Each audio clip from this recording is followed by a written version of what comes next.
예레미야 강의가 오늘로 마칩니다. 작년 5월 첫째 주부터 오늘 6월 마지막 주까지니까 딱 13개월입니다. 13개월 동안 52주인데 중간에 그 40일 기도회가 있어서 아마 3개월에 이제 마치게 됩니다. 한 1년 1개월 동안 아마 이 매주 금요일마다 예레미야서를 함께 한 장 한 장 나누어 보고 그 말씀으로 기도해 오면서 예레미야서의 전체에 흐르는 하나님의 메시지, 하나님의 뜻, 그리고 역사적인 사건들을 우리가 살펴보면서 과거 지금으로부터 한 2700년 전에 이스라엘 유다 땅 예루살렘에 이런 일이 있었구나 라고 역사적인 사건으로 그냥 치부하는 것이 아니라 이런 사건들이 오늘날에도 여전히 반복되고 진행 중이고 똑같은 현상은 아니지만 똑같은 의미의 사건들이 매일매일 일어나고 있다는 것을 우리는 느낄 수가 있습니다. 아마 매주 함께 말씀을 나누고 기도하신 분들은 한 주 한 주 말씀을 묵상하면서 또 기도하면서 그 의미를 되새기면서 말씀의 은혜를 나누고 또 깨달았을 줄로 압니다. 오늘 마지막 52장을 통해서 어떻게 보면 이 마지막 52장이 전체의 예레미야서의 내용을 다시 한번 확정시키는 그런 의미로 52장이 기록되어 있지 않나 그런 생각을 하면서 대단원의 막을 내리면서 마무리를 함께 하려고 합니다. 사실 52장의 내용은요, 집에 가서 한번 살펴보시면 아시겠지만 52장의 내용은 51장까지의 내용과는 시대적인 차이가 있습니다. 52장의 내용은 유다의 멸망을 얘기하고 있지요. 유다의 멸망을 얘기하고 있는데 52장의 내용을 살펴보는 가운데 여호야긴이라고 하는 사람이 오늘 본문에 등장을 하죠. 31절로 34절 오늘 본문에 보면 여호야긴 왕의 포로로 끌려갔는데 이 37년 동안 바벨론 포로로 끌려 있다가 37년 만에 옥에서 석방이 되고, 요즘 말로 뭐라 그러나요? 죄가 있는데 죄 없다고 사면을 받아요. 사면 복권을 받습니다. 그러면 이 글이 쓰여진 것은 이 사면 복권이 일어난 이후에 이런 역사, 이건 예언의 말씀이 아니고 역사적인 사실을 기록한 거니까 사면 복권이 일어난 이후에 쓰여진 내용이겠죠. 그러면 역사적으로 예루살렘이 몇 년도에 멸망을 했냐면 BC 586년입니다. 그런데 31절에 보면 바벨론의 에월무로닥 왕의 즉위 원년, 에월무로닥이 누구냐면 느부갓네살 왕의 아들입니다. 느부갓네살 왕이 죽고 새로운 왕 즉위하면서, 요즘도 그렇지만 대통령 취임하면 죄인들을 이렇게 사면하는 그런 일들이 있잖아요. 요즘에도. 그때도 왕이 취임하면 이제 새로운 왕에게 충성해라 그런 의미로 백성들에게 은혜를 내리는데 죄인들을 방면하고 석방을 하는데, 그때 여호야긴 왕이 복권이 되고, 그냥 복권이 되는 것이 아니라 왕궁에서 평생 동안 함께 살 수 있는 그런 은혜를 누리게 됩니다. 이 해가 몇 년이냐 하면 BC 561년이에요. 그러면 586년에 유다가 만행하는 것으로 예레미야서를 마쳤다면 561년에 있었던 이 사건을 기록했다는 것은 예레미야가 기록한 게 아니고 예레미야 이미 죽습니다. 그러면 어떤 사람이, 무명의 사람이 이 52장을 기록했죠. 근데 그 시차가 한 25년에서 30년입니다. 예루살렘이 망하고 포로로 다 끌려간 뒤에 25년 또는 30년 뒤에 있었던 일을 다시 52장을 쓴 거예요. 그리고 이것을 예레미야서 52장으로 만들어 놓은 거죠. 편집을 한 거죠. 그럼 왜 하나님은 52장의 이 25년 뒤에 일어난 이 일을 기록했을까? 왜 이것이 하나님의 말씀으로 성경에 포함되는 내용으로 하나님이 성령을 통해서 허락했을까? 어떤 학자들은요, 이것은 예레미야가 예언한 내용이 아니니까 이건 빼야 돼. 그걸 이제 신학적으로 문서 비평이라고 그럽니다. 이 성경을 이게 시대적으로 조각조각 내 가지고 이건 필요 없는 거고 이건 나중에 추가된 거고 뭐 이렇게 연구하는 그런 신학자들도 있습니다. 그분들에게는 이건 역사적인 성경적인 의미가 없다 이렇게 여기는 그런 본문이기도 합니다. 그런데 유대인들이나 우리 정통 보수 신앙을 가지고 있는 그런 목사님들이나 신학교에서는 이름도 없는 그런 저자에 의해서 쓰여진 글이더라도 성령의 감동으로 기록된 것이라면 그것이 성경 말씀이다 이렇게 인정을 하고 하나님의 말씀, 예레미야서의 말씀으로 우리가 받아들입니다. 왜냐하면 여기에 성령의 역사와 하나님의 뜻이 담겨져 있기 때문에, 그걸 알기 때문에 유대인들은 지금까지도 이 예레미야 구약 성경을 하나님의 말씀으로 믿고 인정하고 그 말씀을 달달달달 외우고 있는 거죠. 그런데 신약의 신학자들은 이게 하나님의 말씀이네 아니네 이렇게 따지고 싸우고 그러고 있다는 거죠. 정작 유대인들은 자기의 역사 속에 역사하신 여호와 하나님을 믿고 섬기고 있는데 말이죠.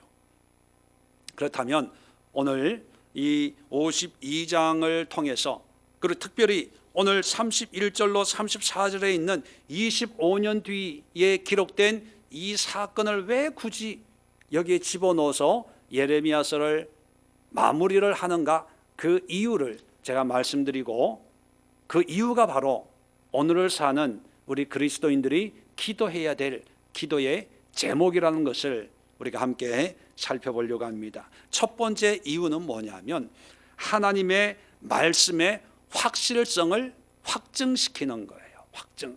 자, 우리 지난주까지 51장까지 우리가 쭉 살펴봤지만 처음에는 예루살렘의 멸망, 유다의 멸망에 대해서 얘기하다가 그 다음에 세계 열강에 대한 심판의 예언으로 51장까지 바벨론의 멸망으로 끝을 맺었잖아요. 그죠? 자, 그렇다면 그 예언들이 유다의 대표적인 게 유다의 예루살렘의 멸망입니다. 그 예언들이 역사적으로 확실하게 성취되었는지 안 되었는지를 오늘 52장 1절부터 30절까지 쭉 기록하고 있는 거예요.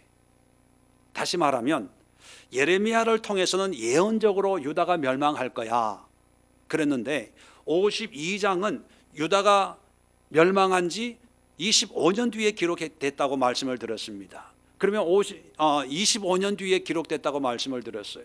그러면 25년 뒤에 기록할 때 이미 그 기록자는 예루살렘에 멸망된 것을 알고 있는 상태죠.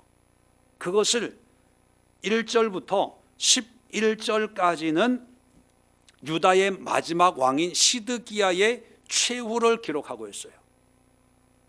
25년 뒤에 시드기야 왕이 25년 전에 두 눈이 뽑히고 바벨론으로 포로로 끌려갔던 것을 아마 목격했든지 아니면 들었든지 사실 일어난 사건들을 기록하고 있다는 거죠. 그러면 예레미야서의 서론을 초반 부분을 알고 있는 사람은 하나님이 예레미야를 통해서 유다의 멸망, 예루살렘의 멸망을 예언한 것은 들었겠죠. 근데 그 예언의 말씀을 들을 때 설마 하나님이 이 나라를 망하게 하겠냐? 설마 예루살렘을 무너뜨리겠냐? 긴가민가 했던 사람도 있을 거예요. 그런데 25년 뒤에 저자를 통해서 25년 전에 BC 586년에 반드시 성전이 무너지고 유다의 마지막 왕인 시드기야가 짐승처럼 끌려가는 것을 내가 봤어. 이건 역사적인 사실이야 라고 하는 것을 하나님의 예언의 말씀을 확실하다는 것을 확정시키는 거예요. 또 12절부터 23절까지는 뭐냐면 바벨론이 성전을 어떻게 파괴하고 성전 기물을 얼마나 뺏어갔냐는 것을 자세하게 기록하고 있어요. 이걸 통해서 25년 전에 일어났던 예루살렘 멸망의 확실성을 확정시켜 주는 거죠. 정말 이렇게 바벨론이 쳐들어와 가지고 숟가락 하나 다 가지고 갔어.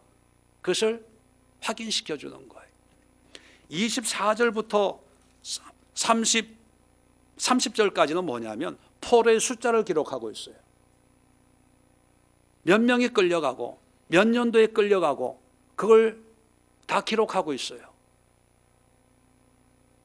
이 얘기는 뭐냐면 하나님의 예언의 성취요 결과라는 거예요. 그러면 여러분 유대인들 입장에서 한번 생각해 보세요. 하나님의 말씀의 성취가 안 됐고 역사적인 근거가 없다면 이 구약은 사실 솔직하게 얘기하면 하나님의 말씀이기도 하지만 이스라엘의 역사 아닙니까? 자기 나라의 역사가 왜곡이 됐고 역사와는 전혀 엉뚱한 것만 기록하고 있으면 이걸 하나님의 말씀이라고 인정을 하겠습니까? 그 나라 사람부터 아니라고 얘기하겠죠. 그리고 안 믿겠죠. 그런데 그들은 이것이 역사적인 사실이고 확실하다고 믿고 있어요. 우리나라에 단군 신화라고 하는 건국 신화가 있습니다. 유대인들에게도 건국 신화가 있죠. 뭐 신화는 아니지만 비교해 보려고 하는 거예요. 여호와라고 하는 어떤 신이 있는데 유대인들이 하나님을 섬기고 믿고 하는 것이 우리가 단군을 믿고 섬기고 하는 것하고 똑같을까요? 아니에요. 우리는 말 그대로 신화예요. 곰이 사람이 돼가지고 하늘에서 내려온 사람하고 결혼해가지고 뭐 그런 단군 신화를 믿어요. 그게 신화예요. 옛날 한 옛날에 그냥 그렇게 해서 우리 고조선이 시작이 됐 이렇게 그냥 역사적인 분명한 어떤 증거는 없지만 그냥 그렇게 이야기가 있다 이 정도로 끝을 내요. 그죠? 그런데 유대인들은 우리가 단군 신화를 믿는 것처럼 두루뭉술하게 믿는 것이 아니라 역사적이고 실제적이고 체계적으로 구체적으로 지금도 믿고 있어요. 지금도. 왜요? 여호와 하나님은 역사적으로 일하시는 하나님이라는 것을 성경이 말해주니까 또 성경을 통해서 그것이 역사적으로 그렇게 되었으니까 증명이 되니까 그래서 유대인들도 믿고 있는 이 하나님의 역사를 기독교인들은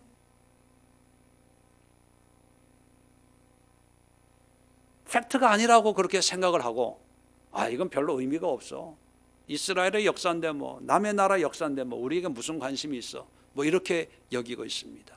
그래서 25년이 지난 뒤에 하나님의 성령께서 어떤 무명의 기록자를 통해서 하나님의 말씀이 어떻게 성취되었는지를 다시 시드기야 왕의 운명, 예루살렘 성전의 운명, 유다 백성들의 운명에 대해서 부록처럼 52장을 기록하고 있다는 것입니다.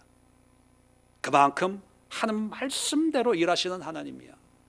1.1핵도 흐트러짐이 없이 그대로 성취되는 것이 바로 하나님의 말씀이야. 그러니까 하나님의 말씀을 신뢰해야 되고 하나님의 명령에 믿고 순종하고 따라야 돼. 이런 확증을 주기 위함입니다. 두 번째는 뭐냐면 하나님의 이런 심판 가운데도 하나님의 은혜가 있다는 거예요.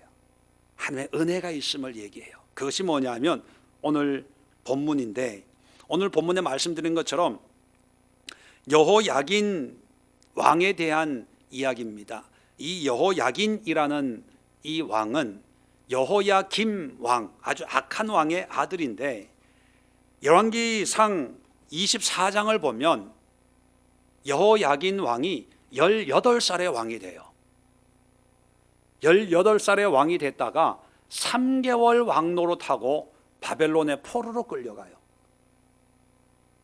그러면 18살의 왕이 돼서 3개월 만에 포로로 끌려가요. 그러면 뭐 숫자상 나이가 몇 살입니까? 18세 3개월 뭐 이렇게 18살이라고 가정을 해봅시다. 그냥 18살. 그러면 오늘 성경에 보면 사로잡혀 간 지 37년이니까 이때 나이가 몇 살일까요? 18 더하기 37 하면 55세예요. 55세에 이제 사면이 되고, 그냥 사면되는 것이 아니라 왕의 식탁에서 평생 동안 왕과 함께 음식을 먹을 수 있도록 특별한 은혜를 누리게 되는 거예요. 18살에 포로로 끌려가는 건 재앙이지요. 어떻게 보면 저주예요. 하나님의 심판이에요. 근데 37년 동안 감옥에 있었습니다. 한 나라의 그래도 왕이에요. 왕인데 포로로 끌려가서 다른 나라의 감옥에서 37년을 산다면 희망이 있어요, 없어요? 그렇다고 유다가 힘이 강성해져서 바벨론으로부터 독립을 할 수 있는 그런 여지가 조금이라도 있으면 희망을 가질 텐데 전혀 없는 거예요. 전혀 없는 거예요. 인생을 포기할 수밖에 없죠. 나이는 55세.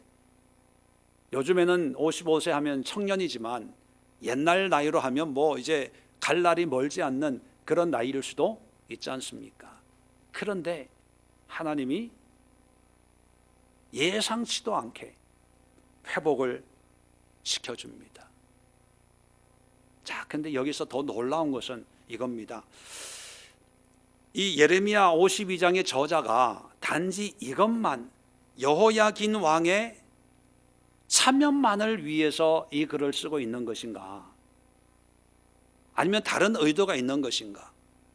여러분, 52장 1절을 보면 시드기야가 왕위에 오를 때에 나이가 21세라 예루살렘에서 11년 동안 다스리니라. 그의 어머니의 이름은 하무달이라 림나의 예레미야의 딸이더라. 자, 시드기야 왕에 대해서 시작을 합니다. 그리고 11절에 시드기야 왕의 운명에 대해서 11절 이렇게 얘기합니다. 시드기야의 두 눈을 빼고 노사슬로 그를 결박하여 바벨론 왕이 그를 바벨론을 끌고 가서 그가 죽는 날까지 오게 가두었더라. 죽는 날까지 가두었더라. 이걸로 예루살렘 유다의 멸망을 이제 얘기하는 거죠. 한 나라 왕이 이제 포로가 되면 그 나라는 이제 정복당하는 거죠. 자, 11절에 죽는 날까지 오게 가두었더라. 이걸로 끝나요. 그런데 예레미야 전체의 끝은 어떻게 끝나냐 하면 죽는 날까지 곧 종신토록 받았더라. 무슨 얘기냐 하면 유다의 운명은 시드기야가 죽는 날까지 옥에 갇히는 것으로 유다의 역사가 끝이 나지만 예레미야의 끝은 뭘로 끝납니까? 죽는 날까지 종신토록 받았더라. 받았다는 것은 뭘 받았다는 거예요? 대접을 받았다는 거예요. 음식을. 다시 말하면 잘 살았다는 거예요. 한 나라의 왕의 운명은 죽는 날까지 감옥에 가서 짐승처럼 살았지만 하나님의 말씀은 비극으로 끝나는 것이 아니라 은혜와 축복으로 끝난다는 거예요. 죽는 날까지 왕처럼, 물론 내 나라는 아니지만 왕의 대접을 받고 살았다는 거예요. 왜 이 두 왕의 이런 대비적인 사건을 언급하고 있을까요? 사람들은 희극을 좋아하지만 비극이 오래 남아요. 저 사람 안 됐어, 망했대, 하나님이 심판하셨대, 결국은 버림받았어. 사람들은 그런 기억이 오래 남죠. 근데 하나님에게는요, 심판을 주고 재앙을 주지만 하나님의 은혜는 항상 해피엔딩으로 끝난다는 거예요. 여기서 우리는 두 가지 질문을 할 수가 있습니다. 느부갓네살이 죽고 난 뒤에 그 아들이 여호야긴 왕을 사면을 시켜줘요. 하나님의 은혜로 모든 것이 이루어진 거겠죠. 왜 사면을 시켜줬을까?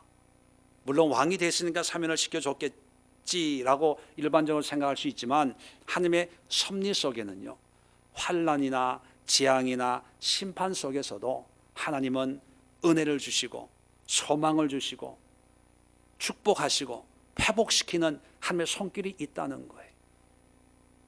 모든 사람이 죽을 것 같아도 하나님의 사람에게는 하나님의 은혜를 베푼다는 것을 보여주는 거예요. 유다가 불순종해서 하나님이 심판하셔서 바벨론 포로로 끌려가서 왕이 두 눈이 뽑히고 평생 동안 감옥에 갇혀 있다가 죽었대.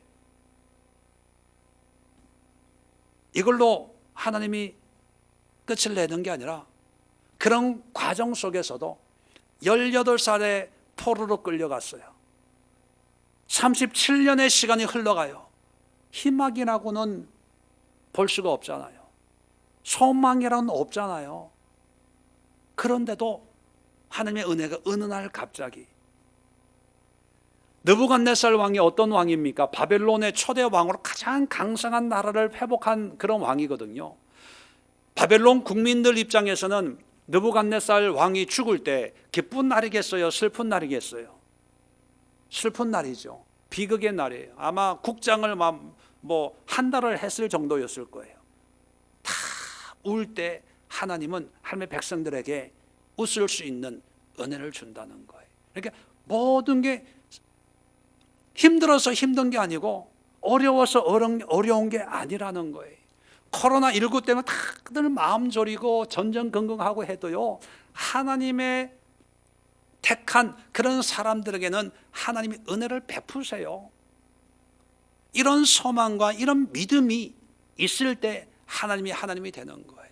그걸 말씀하는 거예요. 그걸 말씀하는 거예요. 망해서 망하는 게 아니라는 거예요. 없어서 없는 게 아니고 부족해서 가난한 것이 아니라 그 속에서도 여전히 하나님은 은혜 베풀 자에게 은혜 베푸시고 구원을 줄 자에게 구원을 주시고 세울 자를 세우시고 펼칠 자를 펼쳐 간다는 거예요. 또 하나 질문은, 아까 시드기야는 죽는 날까지 옥에 있는데 여호야긴은 37년 동안 감옥에 갇혀 있다가 똑같이 죽는 날까지 잘 먹고 잘 살았어요. 평생 동안. 이 두 왕을 대비시키는 이유가 뭘까요? 자, 마태복음 1장을 한번 열어보세요. 예수님의 족보인데 마태복음 1장 12절 보면 바벨론으로 사로잡혀 간 후에 여고냐라고 하는 이름이 나오죠. 이 여고냐가 바로 여호야긴입니다. 여호야긴. 바벨론으로 잡혀가 가지고 여호야긴은 스알디엘을 낳고 스알디엘은 스룹바벨을 낳고 쭉 해서 16절에 야곱은 마리아의 남편 요셉을 낳았으니 마리아에게서 그리스도라 칭하는 예수가 나시니라. 뭡니까?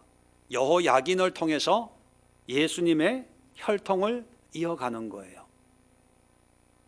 이게 무슨 뜻이냐면요, 여러분, 예레미야를 통해서 하나님이 유다 사람들에게 바벨론으로 포로로 끌려가라고 말씀하셨어요? 아니면 끌려가지 말고 애굽으로 도망가라고 말씀하셨어요? 네, 바벨론으로 끌려가라고 말씀했어요. 거기 살아라고 얘기했어요. 거기에 집을 짓고 농사를 짓고 가축을 먹이고 결혼해가지고 아들 딸을 낳으라고 얘기했어요. 기억하시죠? 네. 그런데 유다 백성들은 순종하기를 기뻐했어요? 아니면 배반하고 애굽으로 가려고 그랬어요? 네, 끊임없이 애굽으로 가려고 그랬어요. 애굽이 우방이고 자기를 지켜줄 거라고 생각을 하기 때문에. 그런데 하나님은 바벨론으로 가. 끌려가는 게 살 길이야. 그게 내 뜻이야. 그렇게 하면 언젠가는 다시 고국으로 돌아오게 해줄게. 그것이 하나님의 말씀이었어요. 그런데 시드기야는 끝까지 버틴 거예요. 애굽과 어떻게 해가지고 군사 동맹을 맺어가지고 바벨론으로부터 영향권에 벗어나려고 몸부림쳤어요. 반면에 여호야긴은 뭐 결과가 뻔하잖아요. 끌려가서 18살에 끌려가서 37년 동안 감옥에 있는 거예요. 자, 잘 보세요. 내 뜻대로, 내 계획대로, 내 생각대로 발버둥 치면서 왕궁에 있는 거 하고 하나님의 뜻에 순종했더니만 감옥이야. 그것도 몇 년 동안? 37년 동안 감옥 생활해요. 그러면 여러분, 내 뜻대로 왕궁에 살기를 원합니까? 하나님의 뜻에 순종해서 37년 동안 이방 나라 감옥 생활을 하겠습니까? 여러분 같으면 뭘 택하겠어요? 전 집사는 뭘 택하겠습니까? 그런 거 왜 나한테 물어봐요? 김근율 집사한테 물어보지. 눈빛이 그랬어. 그래서 내가 김근율 집사한테 물어보겠습니다. 집사님은 내 뜻대로 왕궁 생활을 하기를 원해요? 하나님의 뜻대로 37년 동안 감옥 생활을 하기를 원해요? 김근율 집사님도 왜 나만 물어봐? 여기에 원 집사도 있는데 물어보려면 다 물어보지. 그런 마음이 있는데 안 물어볼래요. 왜? 해답은 뻔하니까. 근데 누구에게 은혜가 임한다고요? 누구에게 은혜가 임해요? 하나님의 뜻에 순종하는 자에게 은혜가 임하는 거예요. 그걸 말씀하는 거예요. 그걸 끝으로 예레미야서가 끝나는 거예요. 여러분, 예레미야서가 복잡하죠? 뭐 환상도 나오고 처음에 뭐 예언도 나오고 뒤에는 뭐 유다하고 관련 없는 모압도 나오고 뭐 에돔도 나오고 바벨론도 나오고 애굽도 나오고 이건 뭐야? 읽어봐도 뭐 재미도 없어. 그런데 이게 핵심이에요. 이게 핵심. 바벨론으로 가. 내 뜻이야. 그런데 바벨론으로 갔어요. 37년 동안 아무 소망이 없는 거예요.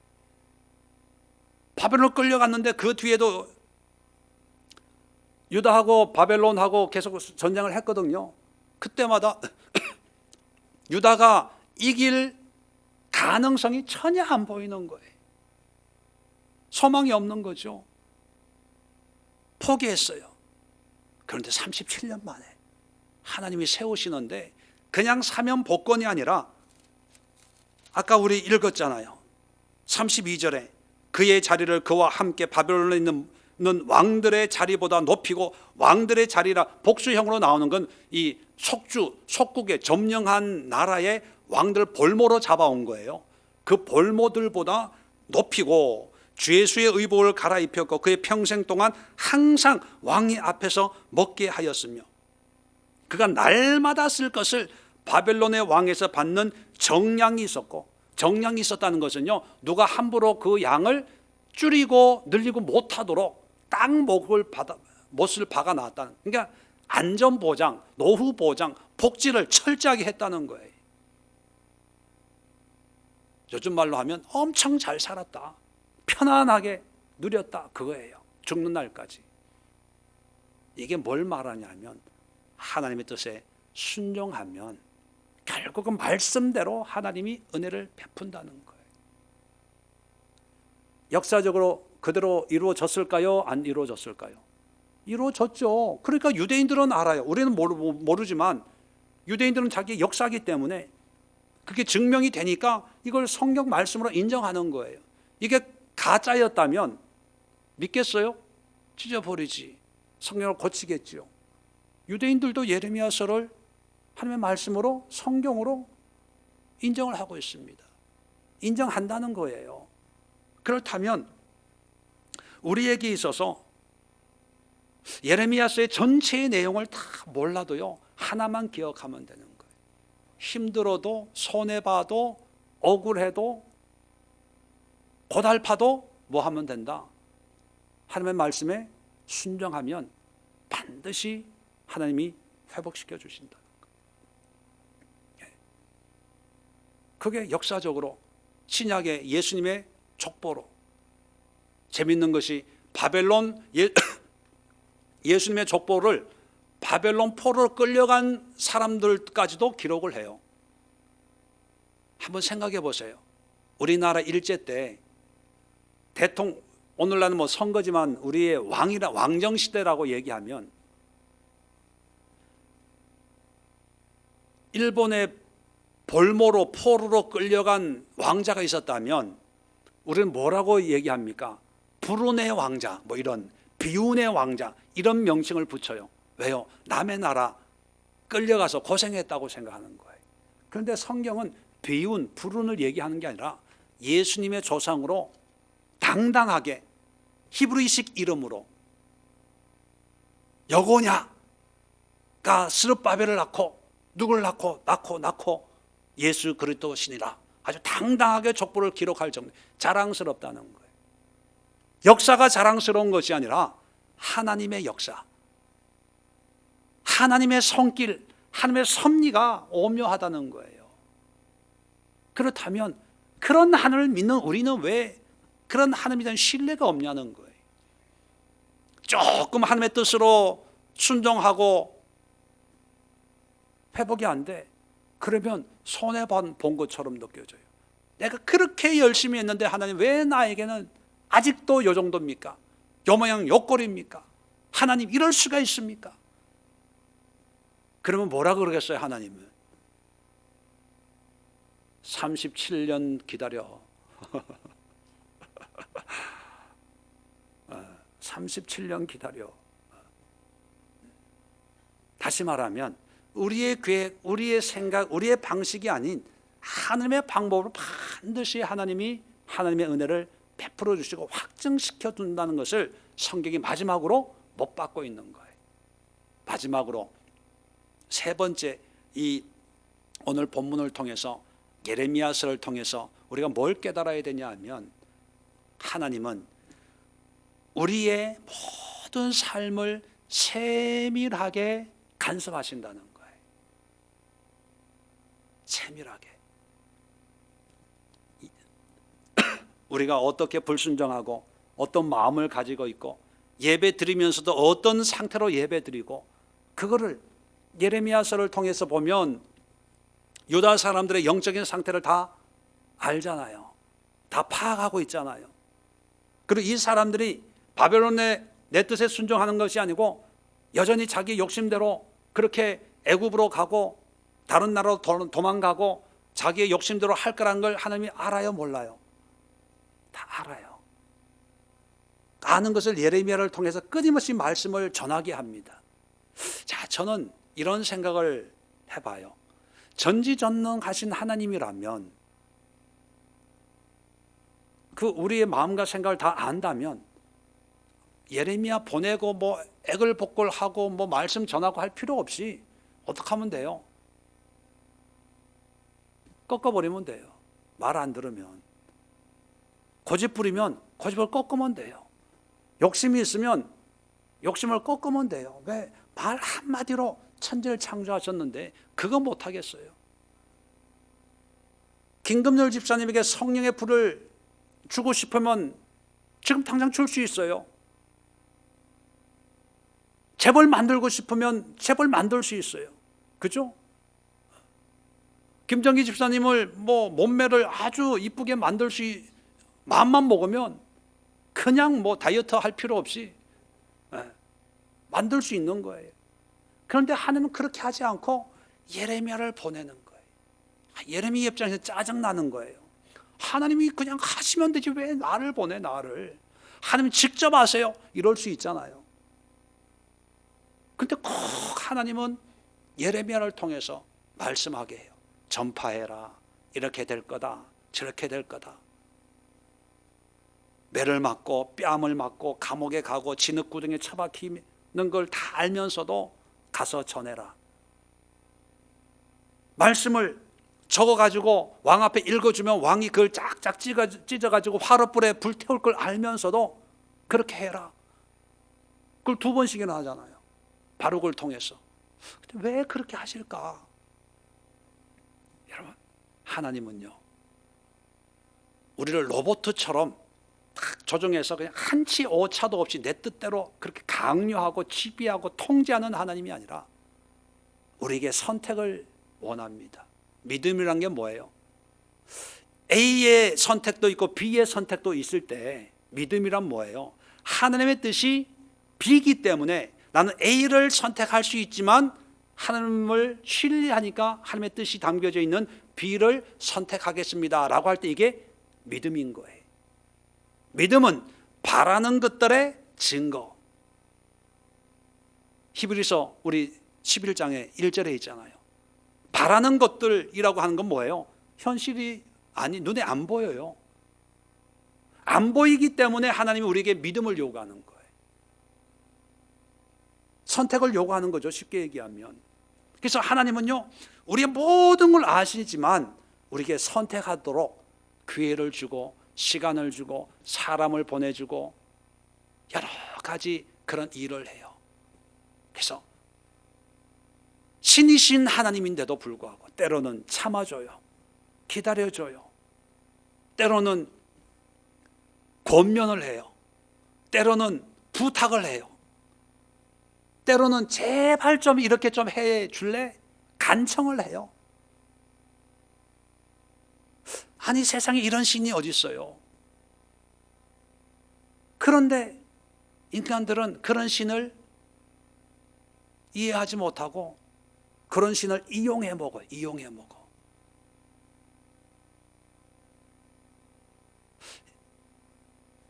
이런 37년 동안 기다렸다가 회복시켜주는 이런 모습을 보면 유다만 바라보고 있는 하나님이 아니라 먼 나라 바벨론의 감옥 속에 갇혀있는 잊혀진 왕이잖아요. 그 왕까지도 다 기억하고 때가 되면 회복시키시고 노후까지 보장해주는 세밀하신 하나님, 우리의 마음과 생각과 우리의 삶을 다 읽으시는 그 하나님. 그래서 이런 하나님을 신뢰할 만하다, 이런 하나님을 믿어라, 이런 하나님 앞에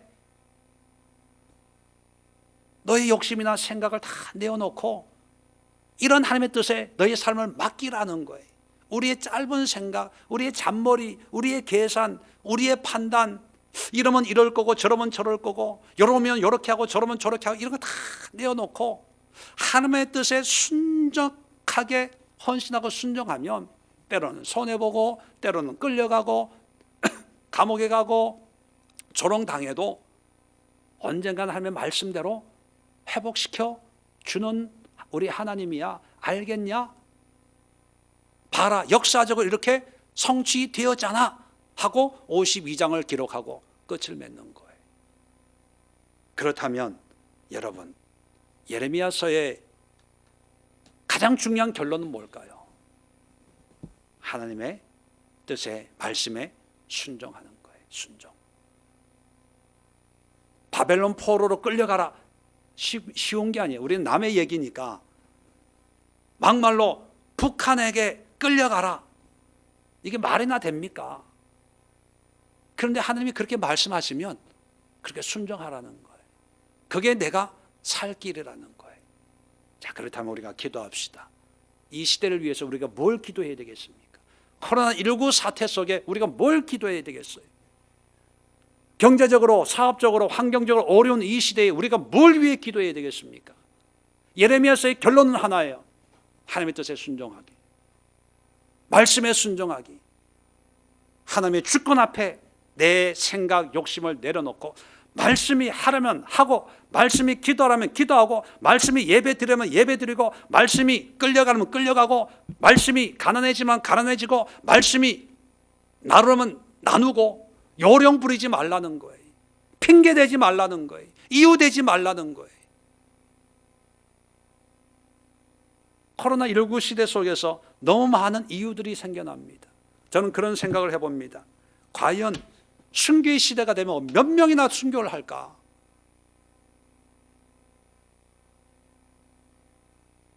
몇 명이나 순교자가 나올까요? 다 도망가지 않을까? 그런 생각을 해요. 왜? 아들 때문에, 다음 달에 적금 만기 돌아오는 것 때문에, 뭐 때문에, 애들 학교 보내야 되고, 뭐 해야 되고, 뭐 해야 되고, 살아야 될 이유가 예수가 아니고, 복음이 아니고, 신앙이 아니고, 믿음이 아니고, 말씀이 아니고, 다 세상적인 이유예요. 저 코로나19를 보면서 순교의 시대를 생각합니다. 내 자신부터.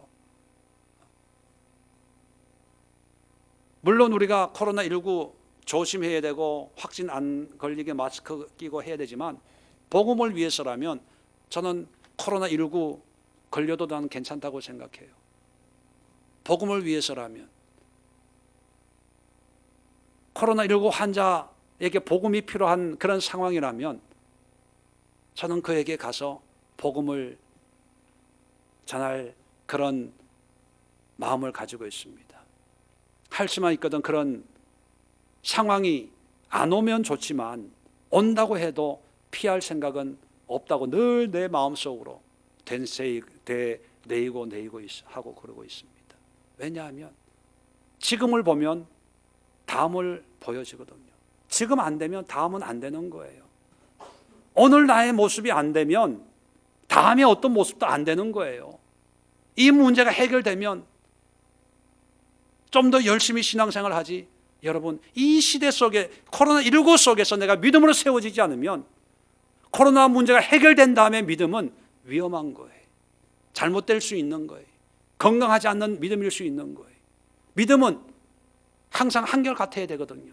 환경이 좋으면 열심히 하고, 환경이 안 좋으면 핑계대고, 이게 무슨 믿음입니까? 이 시대를 위해서, 우리 자신들을 위해, 우리 예수교회를 위해서 기도할 기도의 제목은, 이 시대가 코로나19나 불경기나 어떤 상황의 이유와 핑계가 아니라 하나님의 말씀 앞에 순종하는 세대가 되게 하옵소서. 하나님 앞에 쓰임받는 세대가 되게 하옵소서. 하나님의 구원의 사역에 도구로 쓰임받는 그런 한국교회가 될 수 있도록, 우리 예술교회가 될 수 있도록, 우리 한 분 한 분 될 수 있도록 위해서 기도해 주시기를 바랍니다. 그리고 두 번째 기도 제목은 21일 기도회를 위해서 우리 기도합시다. 어려울수록 우리는 기도해야 됩니다. 21일 기도회, 사회적 거리 두고 기도하기에 충분한 그런 상황이고 여건입니다. 교회마다 난리예요. 큰 교회는 큰 교회대로, 작은 교회는 다들 이게 이제 오래되다 보니까 다 이게 속이 부글부글하고요. 다 이게 영적으로 뭐 엉망진창이 되고 있어요. 영적으로 보면. 이럴 때 우리가 해야 될 게 기도예요. 기도와 예배. 그래서 이번 21일 기도회를 통해서 영적으로 힘들고 이런 것들이 다 회복될 수 있도록 21일 기도회를 위해서 기도해 주시고, 마지막으로 우리 예수교의 영적인 회복을 위해서 어려울 때일수록 복음 전파, 복음의 능력을 경험할 수 있는 그런 성도들 될 수 있도록 위해서 기도하시고, 또 그런 한국교회가 될 수 있도록 우리 함께 중보하는 시간을 우리 한 20분 동안 함께 기도하도록 하겠습니다. 자리 정돈하시고 편안한 마음으로